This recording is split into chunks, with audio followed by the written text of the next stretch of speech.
The Biden campaign needs to do better for 2024. All signs are pointing to a major panic at the Democrat disco. Now, it's not just pundits on MSNBC who are starting to worry about Joe and Kamala's staying power. Obama's now put the word out via the Washington Post and NBC News that he's concerned about his old number two. In a private lunch that was obviously not private, Obama grew animated in discussing the election and Trump's potential return to power. He even suggested to those close to Biden that the campaign needs to move aggressively as Trump appears poised to quickly wrap up the Republican nomination. This is not okay. Trump started an insurrection. He was president. We all know how awful he was. And then when he left office, he became more awful. This, by all accounts, should be like an easy person to beat. Yet, Trump is polling pretty well. And this is the Democrats' fault. The Democrats, historically, I've went on MSNBC and said this, I've went on everywhere and said they're awful at messaging. Like, categorically awful. And the reason is because they're, kind of not really wanting to get their hands dirty. And it's a lot of like, oh, this old way of being sort of middle of the road. Or we're just going to be middle of the road type of people. And I mean, honestly, the best campaign ads for Democrats come from Republicans. They make it seem like they're going to open the borders, give everyone health care, forgive student debt.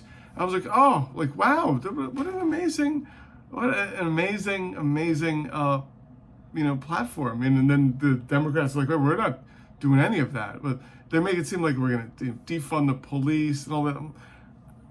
Show me a city where the police have been defunded. I'm in New York City. We've like overfunded them and at the expense of school libraries. Like, yes, Biden should have done more with student debt. But he did do something with student debt, and it was blocked by Republicans. They blocked him in the courts. They sued him.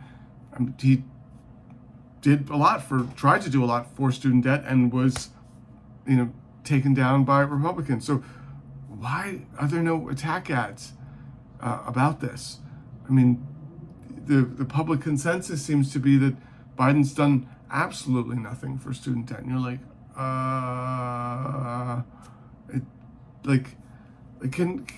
is this our, it makes me very frustrated. Like, this is our only defense against fascism. Like, oh, like this is it? This is how we're gonna, this party. The messed up thing is that when these corporate-backed establishment Democrats lose, when they lose their district races, when they lose the presidency, what do they say? I'm going to write all the pundits, they're going to say this right now. All the pundits, they're going to say, it's because they were too woke, right? Biden, big lefty, right? They're going to blame the left. The left is the one, I think it's the one group that does not get campaigned to in America. The Democrats do not seek to actively campaign to the left. Right, it is seen as just sort of the left is seen as like a hindrance. Like, oh, y'all are spoiling everything. We're trying to get some candidates elected, and you keep wanting them to stop, sending bombs to Israel and sending money to Israel and blah, blah, blah. Like, oh, stop it already.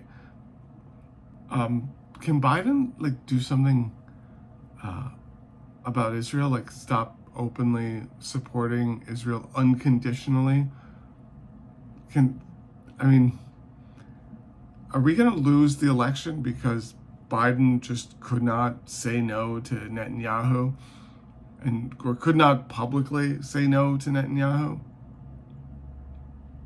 There's a lot of people that do not want to show up at the polls because of what's going on in Gaza. It's significant. There's a bunch of people, and they're just fed up. I'd like them to come back. I'd like them to show up at the polls. But I mean, I'm not going to shame them. A lot of liberals online are just shaming them, being like, well, you know, blah, blah, blah, blah, blah. And it's like, no, you know, the Democratic Party can, you know, get these people back without, I mean, they would have to upset their donors and upset a large, you know, part of their donor base. But then they would, you know, win the election. I don't know. I'm not a political strategist, but yeah, personally, if Biden were just dead, if he were just like a corpse, I would still vote for him. I'd go like, oh, sure, just roll his corpse into the Oval Office and just keep it there, and I don't know, pump him with formaldehyde or something. I'd be like, yeah. You know, I would just vote for him over Trump. I'd be like, oh, sure, whatever. You know, and that's my excitement for Biden, and I will probably, you know, make a ton of content that campaigns for Biden and to, you know, get people to like get up and get out, because there's a lot of people that are not excited about Biden at all. I don't necessarily blame them on some levels. On other levels, like, you know, Inflation Reduction Act, CHIPS Act, and, you know, and many others. They're like very good things out there. On the other hand, there's the Willow Project. There's, you know, sending bombs to Israel, you know, stuff like that. It's like, and then, you know, for half a second they were like, you know, thinking about rolling back Title 42, or, you know, bringing back Title 42. And it was like, all right, guys, like, what are you doing?